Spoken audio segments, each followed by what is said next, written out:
Docteur, vous exercez au Luxembourg, c'est bien Oui. ça? Oui. Et vous avez un chien assez beau. Ah, il est là. Il est là, mais il dort. Viens voir. Viens voir. Yuri. Viens voir. Il est beau. Viens. Viens. Voilà. J'ai un chien. Il est magnifique. Il passe très bien à l'image. Très cinégénique. Bonjour docteur. Vous êtes un vrai docteur, je crois, un docteur qui soigne. Oui. Ah, c'est un vrai docteur, oui. C'est ça, hein? Non, je vais dire un docteur normal. Normal. Ouais. Qui a prêté un serment. Ouais, ouais. Le serment? On a tous prêté un serment. Mais vous l'avez Tous les médecins ont prêté. Non, on va plutôt dire comme ça, c'est que dans la réalité, le serment n'est plus grand-chose, quoi. Et quand vous allez devant l'ordre des médecins, le serment, ça n'existe même pas. C'est le code de déontologie qui compte et c'est tout. Le code de déontologie qui a un rapport avec la jurisprudence. Et le code, le serment d'Hippocrate, c'est moral. Le serment la morale. C'est fondamental. Énormément de personnes qui remettent en cause la morale et qui aimeraient bien qu'il n'y ait plus de morale. Qui est simplement le fait de respecter la loi, c'est tout. Et la loi, c'est le code de déontologie, c'est pas le serment d'Hippocrate. Donc un médecin normal, avec le serment d'Hippocrate, par exemple, c'est un médecin qui devrait normalement être social, qui devrait s'occuper des gens et ne pas s'intéresser à la population, s'intéresser aux gens. Non? Si, bien sûr. Ah oui, bien sûr, mais c'est pas écrit dans le code de déontologie, ça. La morale n'est pas écrite, elle est il y a simplement la jurisprudence, quoi. Il faut être en accord avec le code de déontologie pour être dans la bonne pratique. C'est tout. Vous avez connu justement ces questionnements?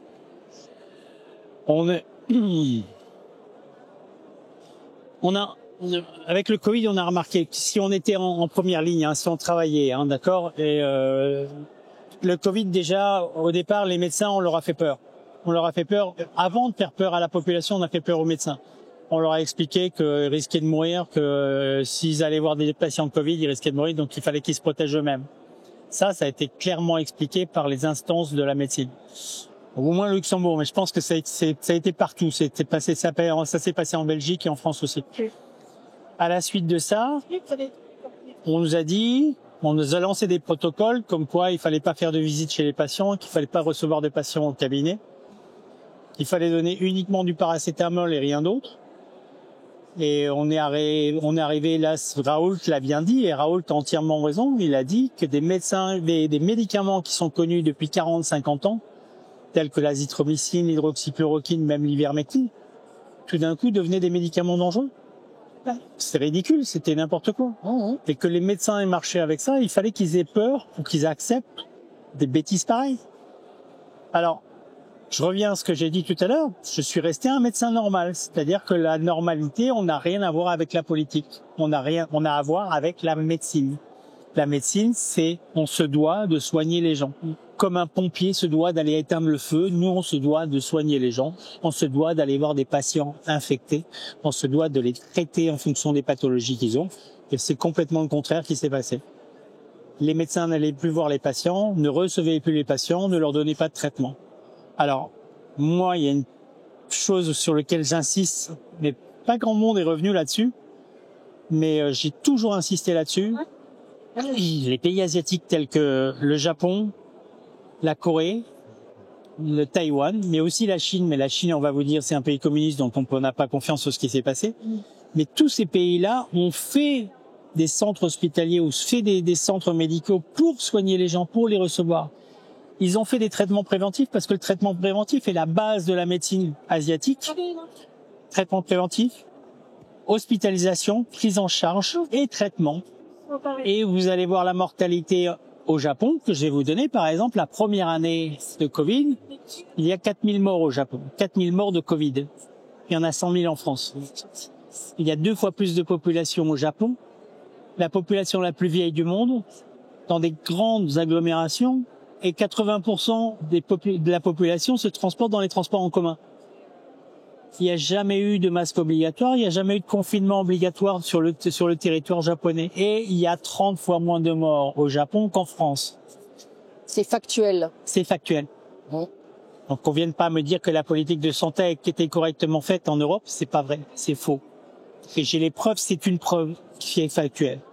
Et personne ne peut revenir là-dessus. Personne ne peut me donner une explication autre que celle que je viens de vous donner. C'est la médecine qui a fait qu'il y a eu moins de morts au Japon, en Corée, en Taïwan. C'est que ça. Ce n'est pas le virus qui a tué. C'est le fait qu'il y a un non-système de santé en Europe, en France. Donc, je reviens encore une fois. Je suis resté un médecin normal. L'énorme problème, c'est qu'il y a énormément de médecins qui ont changé, qui sont devenus anormaux. Voilà. D'ailleurs, vous êtes très vite devenu ce qu'on peut appeler un lanceur d'alerte en médecine. Vous avez conseillé de mesurer ces D-dimères. Vous pouvez nous en dire 2 mots? Et je pense qu'on vous l'a pas pardonné d'ailleurs.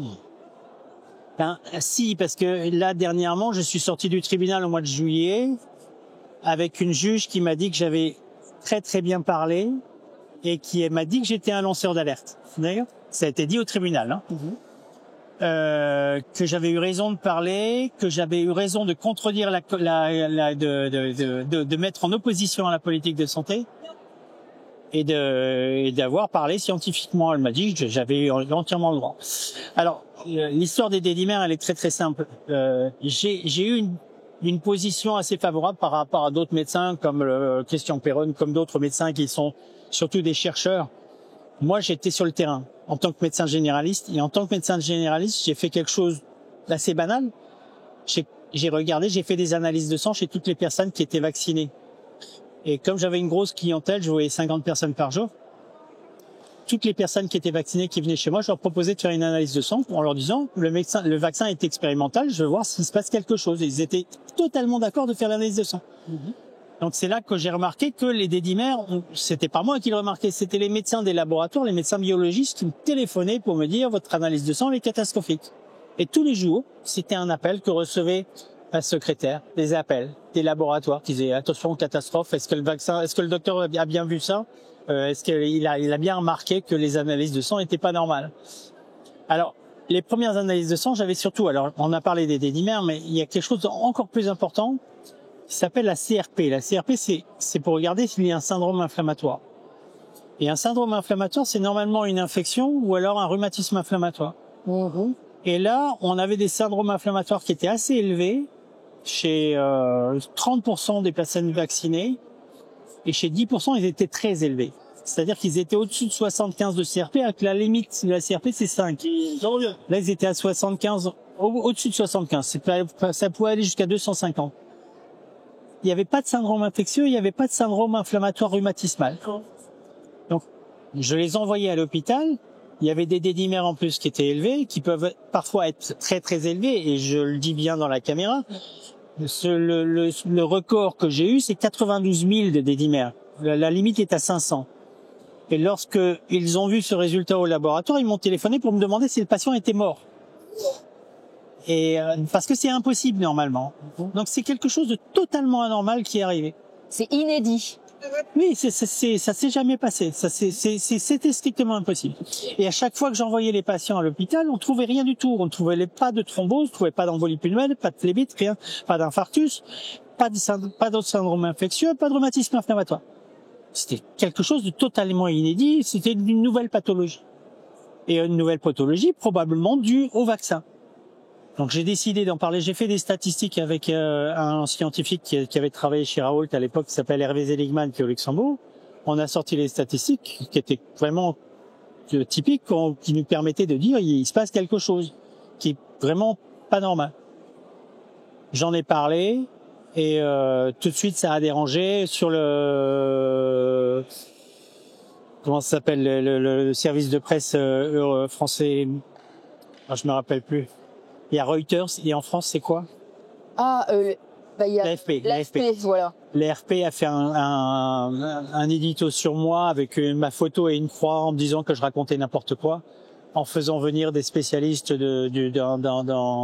je crois que c'était une professeure qui était de Angers, je crois, un truc comme ça, et qui a dit que les D-dimères, on pouvait voir les D-dimères assez élevés dans d'autres situations. Et jamais à ce niveau-là. Les D-dimères peuvent se retrouver élevés chez une femme enceinte, chez une personne qui a été opérée, chez une personne qui a un traumatisme, chez une personne qui est alitée, une personne âgée. Mais jamais à des niveaux de plus de 3000 ou 4000. Et ça doit être passager en plus. D'ailleurs, les médecins des laboratoires biologiques me téléphonaient pour me dire que l'analyse de sang était pas normale du tout. Donc il y avait quelque chose qui se passait. Et en plus, ça durait dans le temps. Et en plus, ça dure longtemps. Actuellement, je retrouve encore des dédimères qui sont très très élevés chez des personnes qui ont été vaccinées. Donc ça peut être un facteur un facteur d'alerte pour les personnes qui ont été vaccinées. Lorsqu'on voit des dédimères qui sont assez élevés et des syndromes inflammatoires qui sont assez élevés, c'est peut-être des personnes à risque. Donc c'est des personnes à traiter tout de suite. Donc à leur donner des anticoagulants et puis faire attention au syndrome inflammatoire. Parce que ils sont peut-être à risque pour faire, je sais pas quoi, une myocardite, un effet secondaire grave. Il y a des morts subites de l'adulte, on ne sait même pas à quoi c'est dû. Il y a des dissections aortiques, il y a des embolies pulmonaires, des embolies mésentériques, il y a des accidents vasculaires cérébraux, il y en a plein. Aujourd'hui, vous avez eu affaire à la justice. Oui. Vous en êtes où aujourd'hui? Je crois qu'il y a eu quelques victoires. J'ai plus rien. Oui. J'ai passé 4 ans au tribunal. La première fois pour une condamnation de 1 an de suspension où on ne m'a même pas demandé, on m'a même pas permis de me défendre. On m'a dit que j'étais un complotiste et que je n'aurais rien à dire. Et la deuxième fois, ils me remettent au tribunal. Lors de la fin de ma suspension, ils me remettent au tribunal pour me demander 2 ans de suspension avec le même juge. Et j'ai fait une procédure de destitution du juge, de récusation du juge, qui a refusé de se récuser une première fois, qui a refusé de se récuser une deuxième fois devant la cour d'appel. Et finalement, on est passé par la haute cour de justice luxembourgeoise, la plus haute cour de justice, pour qu'ils récusent le juge. Parce que les juges étaient d'accord avec moi pour que le juge se fasse récuser. Pourquoi? Il m'avait traité de complotiste. Et il y a un jugement qui fait jurisprudence maintenant au Luxembourg, en Europe même aussi, je pourrais dire, que être traité de complotiste n'est pas impartial. Donc le juge a été jugé vraiment partial vis-à-vis de moi, et donc il a été récusé. Il a été éliminé, et l'affaire a continué parce que finalement j'étais toujours en jugement, et je me suis retrouvé avec une nouvelle magistrate qui, elle, a été totalement de mon côté. Et donc le tribunal s'est terminé là au mois de juillet cette année, début juillet, avec un jugement qui était totalement en ma faveur sur tous les plans médicaux. C'est-à-dire la juge a dit que j'étais entièrement dans mon droit de traiter les patients et de m'en occuper, que c'était en accord avec ma déontologie, parce que finalement c'était moi qui étais en accord avec ma déontologie, alors que les médecins n'étaient pas en accord avec leur déontologie parce qu'ils n'ont pas soigné, ils sont pas occupés des patients. Donc j'étais totalement en accord. J'avais le droit de soigner, j'avais le droit de faire des certificats de contre-indication du port du masque, de contre-indication du vaccin. J'avais le droit de critiquer la politique de santé en tant que médecin, démocratiquement. Donc toutes ces choses-là ont fait que finalement j'ai pu continuer à travailler maintenant sans aucun problème. Dernière chose, j'ai appris, alors ça va être filmé, et je dois faire attention à ce que je dis. Mais j'ai appris par certains médecins qui sont à l'ordre des médecins au Luxembourg qu'il y a eu une discussion à mon sujet depuis pour me remettre au tribunal, mais que la majorité des médecins se sont opposés à ça. Donc je peux considérer que maintenant il y a une majorité de médecins qui sont à l'ordre des médecins qui sont de mon côté. Ou de mon côté en tous les cas concernant cette affaire. Donc voilà, donc là maintenant je suis totalement libre. Libre de travailler, libre de parler en faisant attention à ce que je dis. Et surtout, ce qui est très très important, c'est que je respecte mes collègues médecins. Maintenant, j'ai juste envie de dire une chose, c'est que il y a sûrement beaucoup de médecins qui sont d'accord avec moi, sur la politique de santé, qui sont d'accord avec moi sur les effets indésirables des vaccins et la non-efficacité des vaccins, mais qui ont peur de parler. Et je souhaite qu'il y ait de plus en plus de médecins qui parlent, et surtout en France d'ailleurs. Il y en a beaucoup qui sont même là. Il y en a qui sont ici et qui disent qu'ils sont d'accord, qui sont totalement éveillés, mais qui ont peur de parler. Bon, maintenant en France, vous avez une censure qui est beaucoup plus importante que chez nous. Mais je soutiens. Si un jour il y a 200-300 médecins en France qui parlent, qui se réunissent et qui disent que la politique de santé a été mal gérée pendant le Covid que le vaccin n'est pas efficace, que le vaccin est dangereux, qu'est-ce que pourra faire l'ordre des médecins? Rien du tout.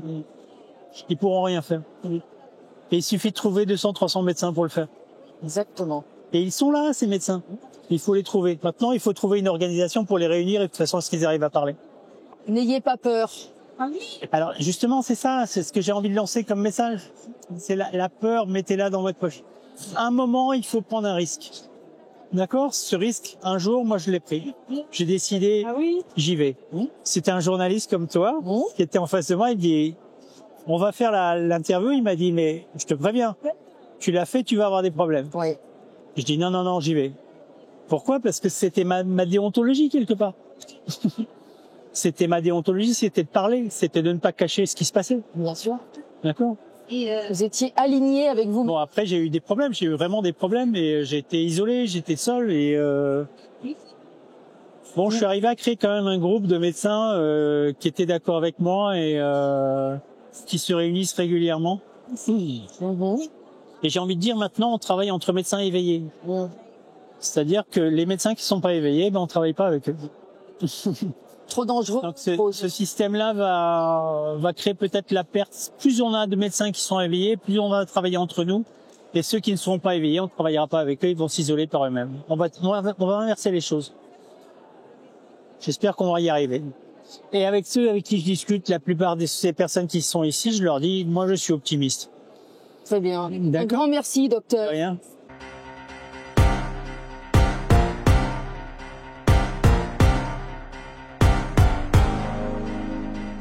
Hoax en américain, ça veut dire une Et oui. hoax, doctor fake.